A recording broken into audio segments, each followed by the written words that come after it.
Hi there, I'm Carolyn Spring and welcome to my podcast where I talk about all things trauma.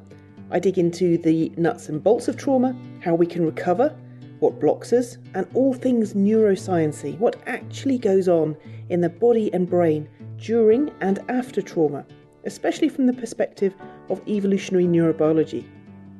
This podcast is for anyone who's experienced trauma or knows someone who has, which is pretty much everyone. For more podcasts, blog posts, books and training, check out my website at carolynspring.com. Okay, let's get going. So I've got some questions that have been sent in. So the first one, how can a client learn to tolerate positive emotions when they find them triggering?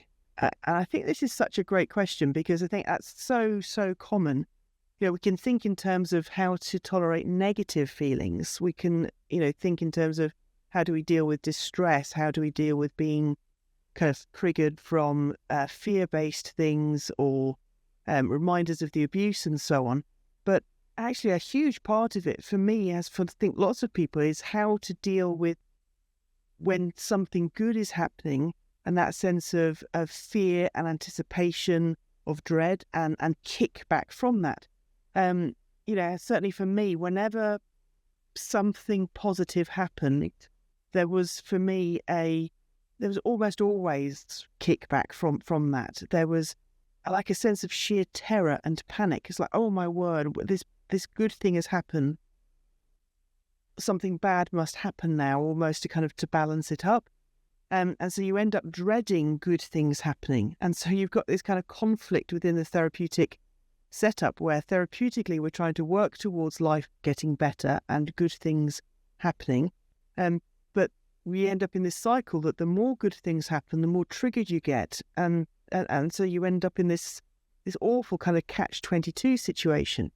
And I think for me, the starting point on it wasn't, as I say on lots of things, wasn't to try to change it. It was just to notice it, just to be able to kind of go, oh, look, there's that dynamic again, that I've got something to look forward to, something positive has happened, and I've got that backlash that's coming in again. Oh, okay, that's just what happens. That's what happens for me. It's what happens for many other trauma survivors. It's part of the dynamic of trauma.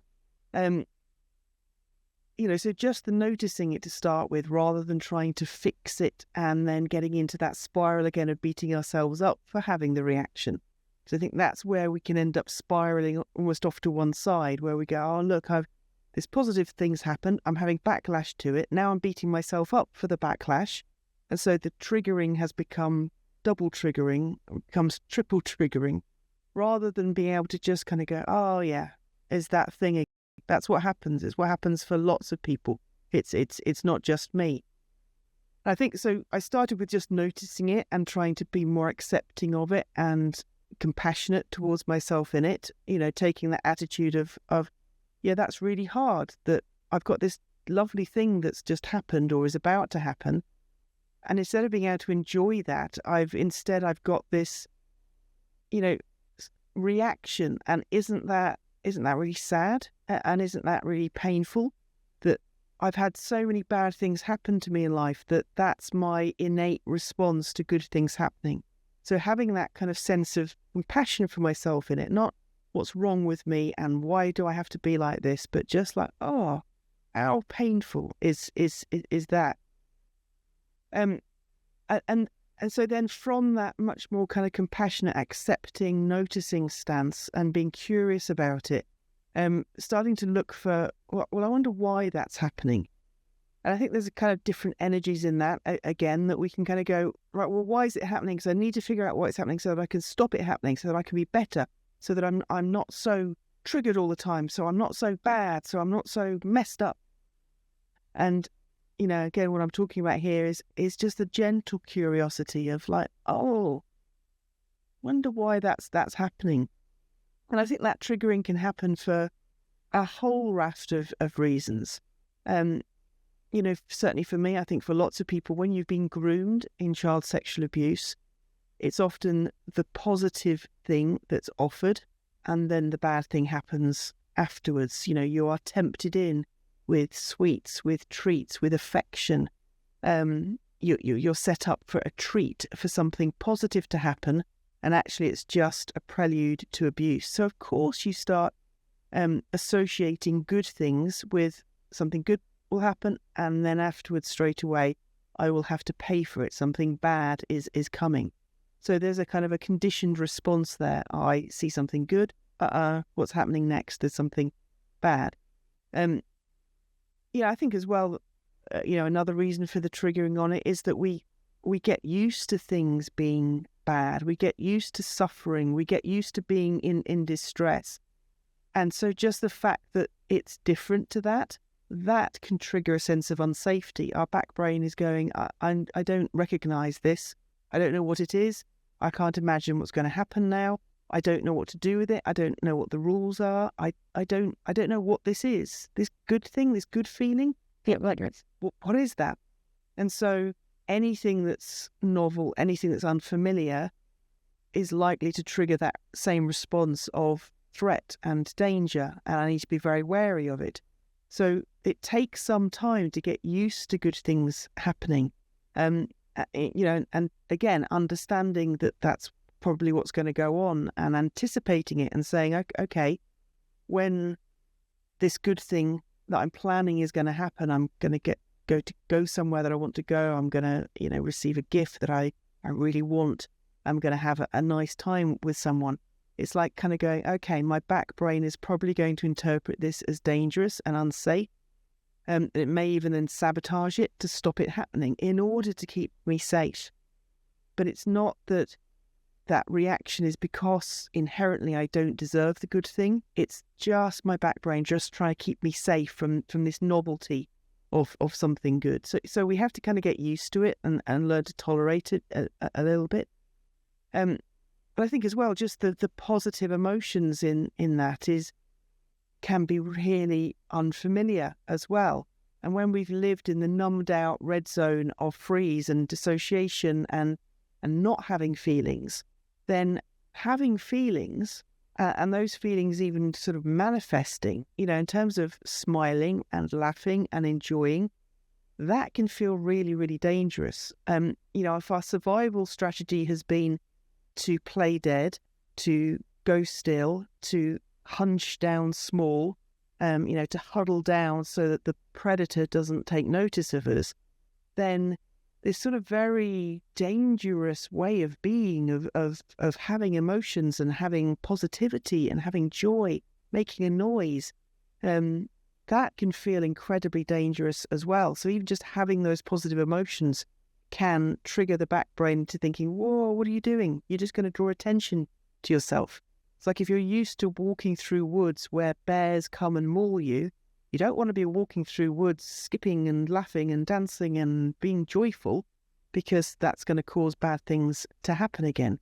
So, and as I said earlier as well, the sense of I don't deserve good things, that core belief. So if I'm experiencing good things, whoa, the world's just turned upside down and I can't predict what's going to happen now because it shouldn't be like this.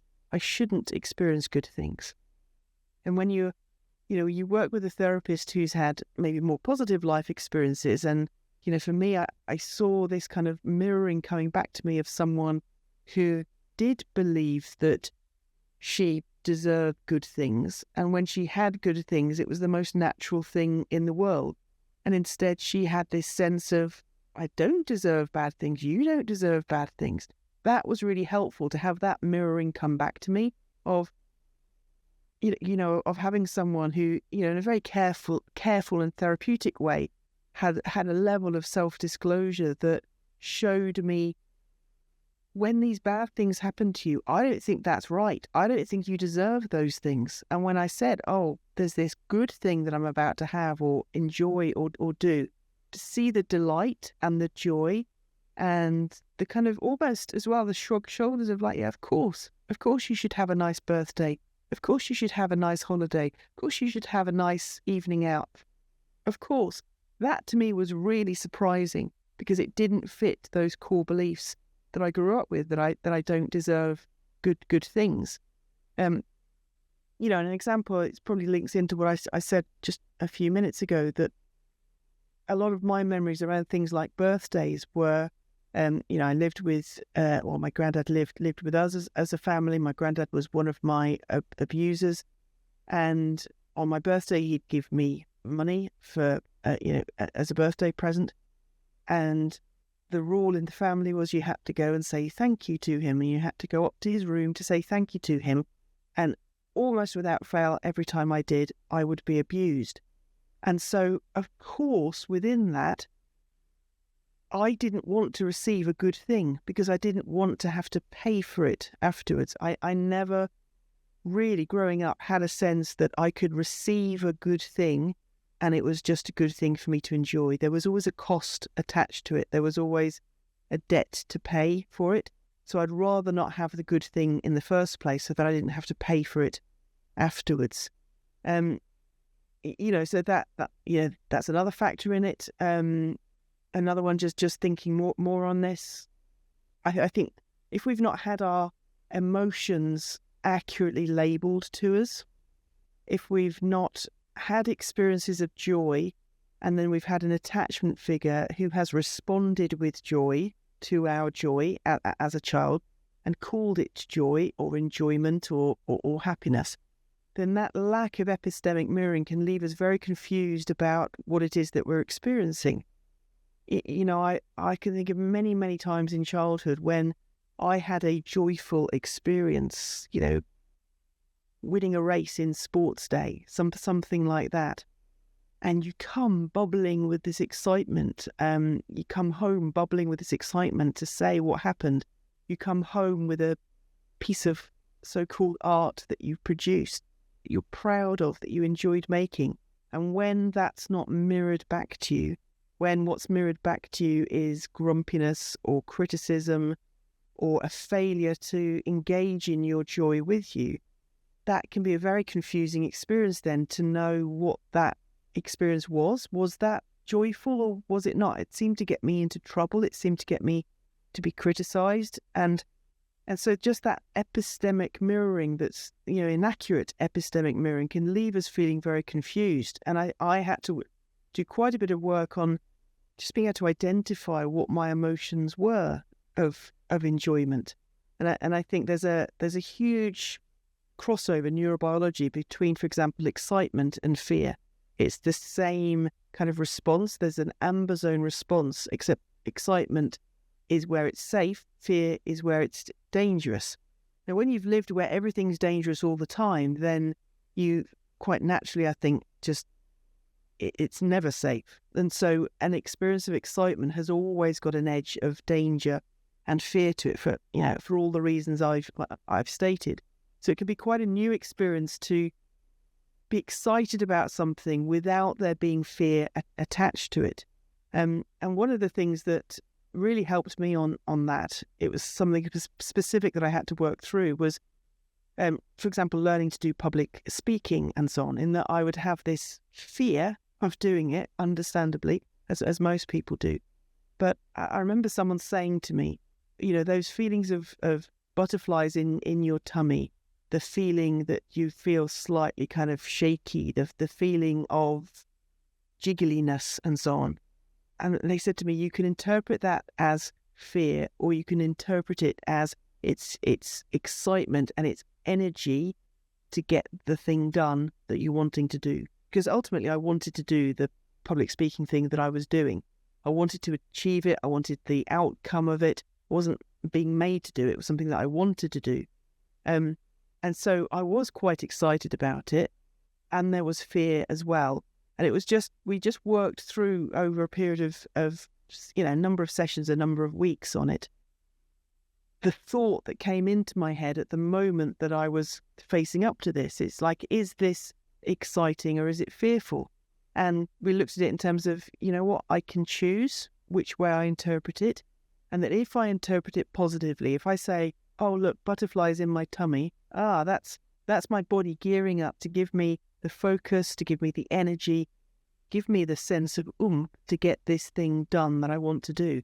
That totally transformed it, because previously my inner dialogue on it was like, oh no, I've got butterflies in my tummy. Oh no, I'm nervous. Oh no, I'm anxious. What if I get too nervous? What if I get too anxious? What if I can't think of what to say? What if I make a mess of it? And so I'd start to sort of spiral down with that negative self-talk. Because previously I'd always assumed that the interpretation that comes to our mind, the meaning that we make of something, that is true. And so if I'm feeling afraid, it's because it is something to be afraid of. And so we did a lot of work of me just kind of grabbing a hold of, oh, what's my inner self-talk? How am I interpreting this event? And then me kind of going, do you know what? I can choose to interpret it differently if I want to. So yeah, I need to do a risk assessment. Is it actually dangerous? Am I actually going to die? Am I actually going to be mauled by a bear here? But if I can objectively say, no, this is okay, this is safe to do. I'm going to go to Old Trafford to watch United play. It's fundamentally a reasonably safe thing for me to do. So those feelings of butterflies in my tummy, no, that's excitement. That's not fear. And yeah, there will be some fear underlying it. There's nervousness, anxiety, there's crowds to manage, there's making sure I don't get lost, making sure I don't get mugged, all those things. But that's manageable. I can do that. And let's not focus on the fear element of it. Let's channel that energy as my body giving me the means to be able to go and do this really exciting thing. So I following on from that, I really had to learn to enjoy things that I was enjoying, rather than having a constant narrative in my head at the time of all the things that could go wrong with it, all the reasons why I shouldn't be there and I shouldn't be enjoying it, and to learn to be quite mindful when I was actually enjoying things of like stopping and noticing, go, wow, this is amazing. I'm really loving being here. And kind of stopping the inner self-talk of all of my shame gremlins saying you don't deserve it, all of my kind of amygdala-driven fears of saying but something bad might happen. I was at a concert recently, and I caught myself sitting there waiting for it to start, thinking, what if there's a bomb? What if there's another arena bomb? I wasn't at the Manchester Arena. It was at another Manchester venue. But you start to realise that you're going down this rabbit hole of looking for danger and looking for the exits and starting to look at everybody suspiciously. And it was that kind of like, oh, hang on, just notice that's what I'm doing again. Let's stop that and let's focus instead on noticing everything that's fun and amazing about being here. And it was like that kind of switch from fear into gratitude, and that switch into kind of like, I can't believe I get to be here. This is amazing. This is so interesting. Look at all the really interesting people that are here in the audience. It was mainly middle-aged women, to be fair, but it was still really interesting to see who was there and to people watch a little bit, and then to see how the stage was set up, and so directing my attention towards enjoying it and really putting the brakes on myself. And I know that happens to me. It happens to me all the time. And of course it does. I've been in a lot of fires throughout my life. So of course my smoke detector is smelling smoke everywhere. But I don't beat myself up for that anymore. I just notice that I have a tendency to do that and then try and stop it and move instead to going, okay, direct my attention away from the smell of smoke and direct my attention to the thing that I'm enjoying. So I've had to learn to really enjoy myself as well on it. And that's a skill, and it's not a skill that comes, automatically, especially if you've not had that being mirrored to you as a child, if you've not had, not grown up in a kind of a joyful place as well. An experience I had a few years ago, I was on holiday with a couple, and I can't remember where we were. I think it was Cornwall, somewhere like that. And we were out at lunchtime-ish, and we were kind of deciding where to go for lunch. And there was this place that was there, and it was okay. It was a picnic spot or something like that. And I was kind of getting hungry, and I was ready to eat. And so I was like, yeah, suits me. That's fine. And this couple then went into this kind of like quite involved discussion between themselves about, well, what would happen if we drove around to another part of the coast and we went there, and I was just like, well, this looks okay to me. It's all kind of nice. And I was slightly annoyed at their kind of like, but we could find somewhere better. Because I was like, it's good enough, isn't it? But it was so interesting once I got over my annoyance at my kind of hunger. So interesting to follow their thought process through. And I'd never seen anybody do it before, that it's like they valued themselves so much, and they valued the opportunity to have a joyful experience so much that they were wanting to make the most of it. And they were tracking which way the sun was coming. And they said, I think if we go around there, we'll have the sun for longer. And I think the view from over there will be far better than the view here. And I remember just like watching them in awe, in this sort of like, wow, you're not just having a good experience, you're wanting to have the best possible experience you can have. And, we got back in the car and we drove 10 minutes further around the coast, and we found an absolutely spectacular place to have lunch. And it taught me such a lesson that I was so used to not having good experiences that even when I got used to a good experience, I'd just make do. It's fine. That's okay. That's my level. I've got used to it being maybe okay for me to have a not bad experience, and then I settle for that. And the experiences I had with them, with other people, taught me to push for more, to have peak experiences, not just okay experiences. But I had to learn almost like the skill of that, almost the way of thinking those things through, because that had never occurred to me to consider where the sun was going to land on the land for longer, during the afternoon. And they were experts in enjoying themselves. And so that was another part of it, that I had to find people to hang out with who were really good at enjoying themselves, who were really good at positive emotions, so that I could watch them and observe them and learn from them. And it came just naturally to them. It never occurred to them. It seemed not to do that. And I think sometimes when, we've got a trauma history, when things have been really tough, it's natural for us to hang out with other people for whom it's been tough. And there's a lot of benefit in that. And there's a lot we can gain from that, of feeling it's not just us and so on. But I had to learn as well to hang out and to find people to hang out with who had skills that I didn't have, who had skills of joy and skills of relaxation and skills of enjoying themselves. So I've learned over the years to hang out with those people, but to ask them questions as well, and to see, what do you do when you're on holiday? What do you really enjoy? And when you're people watching in a cafe, what are you looking out for in that? Because they're things that might not have come naturally to me. Other people that I've been on holiday with that go to the coast, and they love just spending an afternoon looking for crabs in rock pools. And I remember the first time I was with them doing that, I was like, I do not understand what they're doing. Like, what's the point of this? What are we achieving in this?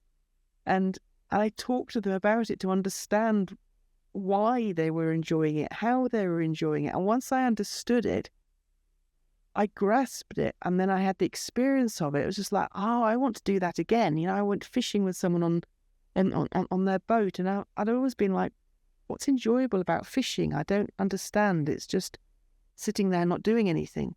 And as they sort of say, oh, but look at the view, and look at the clouds in the sky, and look at the reflections in the water, and listen to the sounds, and see how relaxing it is. It's like, oh, okay, I didn't understand that before. So I've had to really learn how to enjoy things. It's not come naturally for me. And I've had to learn to trust in good things, that they won't get taken away.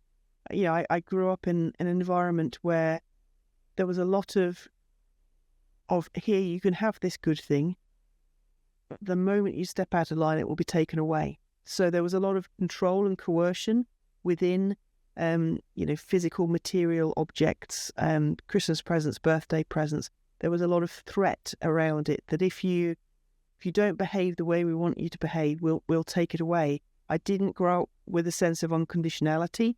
for good things, that you can have this good thing just because you can, just because you're a human being. It was always connected to performance in some ways, performative. And so I've had to learn to do that towards myself as well, not sort of say, okay, well, if you achieve this, this, this, and this, then you can have this for your birthday. If you do this, this, then you can have a day off. If you do this, this, this, then you can enjoy yourself. I've had to learn to turn it around almost and put the good things in my diary first, and they're unconditional. And so, my diary gets full, maybe not full enough, but it gets full of, I really love sporting events. And so I've got all of my Manchester United, matches in the diary. That gets prioritised above everything else. Cricket that I go to, some concerts that I go to, other things like that. And they get put in unconditionally for myself. Whereas I grew up where those things were a reward for good behaviour. And now then, I don't need any good behaviour for them. I get them as standard. So I think it's a lot of kind of like, growing in these things. And not just having these positive experiences, but learning to really relish them in the moment as well. Turning down our smoke alarm as much as we can and saying, no, I'm just going to sit here in the moment, being really mindful in it. So yeah, all of those sort of experiences together, there's no quick fix for it and there's no simple answer to it, but it's learning to tolerate in it. Now, I haven't really answered the question of what we do when they're triggering. And I think a lot of it is about learning to titrate that sense of triggering. Like, okay, it's too much for me right now to have this big, enjoyable, positive emotion. But how can I learn to live with a little bit every day? How can I learn to enjoy a picture of someone's sunflower? Not my sunflower, I've not bought it, I've not done it, but I can enjoy it just a little bit and keep pushing myself. And I think some of this is about us learning to live with discomfort. So I think it's the most natural thing in the world when we get triggered by something to want to avoid being triggered. And that's where trigger warnings come in, and there's a whole sort of mindset around that really of avoidance. And that's what trauma is always trying to get us to do, is to avoid the thing that's uncomfortable. And I think that's sensible. Overall, that's sensible. But we also have to learn to get used to being triggered. We have to learn to be able to kind of tolerate that distress a little bit and push ourselves a bit. And the analogy I use is kind of more than an analogy. It's a way that I've learned to do it. Is I have to do various kind of stretches and strength work for the issues that I have with my spine. And, if I do 10 bench presses, I never do 10 bench presses. I always do 11. Always try and push myself just a little bit beyond what I can do and what's comfortable. If I'm really tired on an evening, which I often am, and I have that, I need to put the dishwasher on, or I need to just tidy up before I go to bed. And I have that kind of feeling of like, I can't be bothered. I'm too tired. That to me is always a challenge. Of like, just push yourself to do it. If I say I'm going to work on a piece of writing for an hour, I don't work on it for an hour. I push myself for an hour and 5 minutes.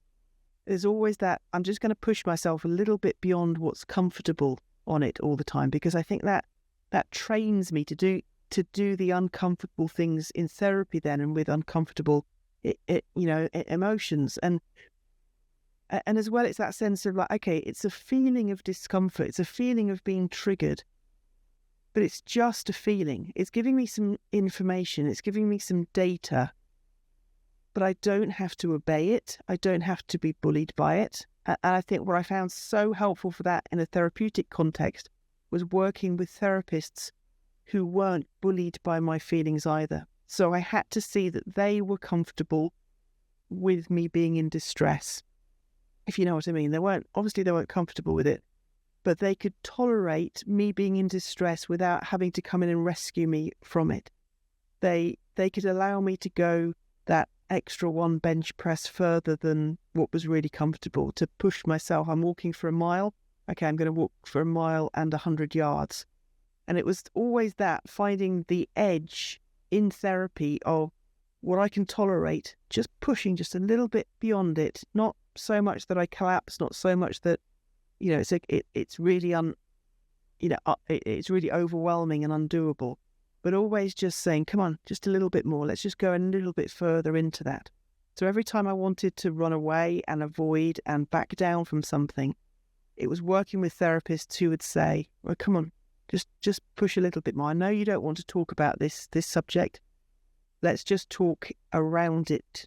Let's just talk about it for 3 minutes. Okay, we're not going to spend the whole session. Let's talk about it for 3 minutes. And then the next week, let's talk about it for 5 minutes. Let's see how we can go, so that they didn't feel sorry for me. They had empathy for me. They had compassion for me. But it wasn't about feeling sorry for me and rescuing me from my feelings. It was saying they're just feelings. We're really sorry you've got these distressing feelings, but it'll pass. You can cope, and I'm here with you. Let's just push through it. And that's the same as a personal trainer in the gym saying, yeah, I know your muscles have got full of lactic acid and they're saying they're tired, but just do that one extra bench press on it, because that's how you'll grow. That's how your muscles will grow, by pushing yourself that little bit further. And yeah, that's got to be balanced with being sensible about it and having compassion for yourself. But it's lots of little ways just in my daily life that I've kind of learned to have that as a mindset. You don't want to take the trolley back to the trolley park, but make yourself do it anyway. You don't want to pick up your rubbish after yourself. Make yourself do it anyway, so that when you find something that's uncomfortable, you're used to pushing yourself that little bit further. And that's really, I think, fundamentally that attitude towards painfulness and distress that's helped me push through it, is to take it as a challenge, not to sort of say, oh, I'm bullied by my feelings and I need to back down in the face of them. Saying, no, they're feelings. I'm going to take them seriously. I have compassion for myself in them, but I'm also going to push myself a little bit on it. There's empathy and compassion on one side, and I'm hot on that, really hot on that. But a lot of the work I've had to do with myself is not falling into the pit of self-pity on it. And that's a narrative that's there in my brain constantly, feeling sorry for myself, saying, but, I'm in so much pain. I'm so much physical pain. I'm in so much emotional pain. It's getting that balance, and everyone will have their limits on it. And my limits, change. They change around menopause. They change based on how tired I am. They change based on how far away from a holiday or a break I am. But it's just knowing, okay, I'm on a 7 out of 10 limit today, but can I just push that to 7.5? And then I'll back down. I won't do too much so that I fall flat on my face, but I will kind of say, come on, you've got this. And that's what I think good parenting does. A child falls off their trike, grazes their knee, and there's empathy and there's compassion for that. And that's painful, isn't it? And giving that support while the child cries. But it's also then brushing it off, rubbing the knee better, and then saying, come on, come on. Let's get back on your trike. Let's go again. And it's getting that balance, therapist to client, and then getting that balance within ourselves as well.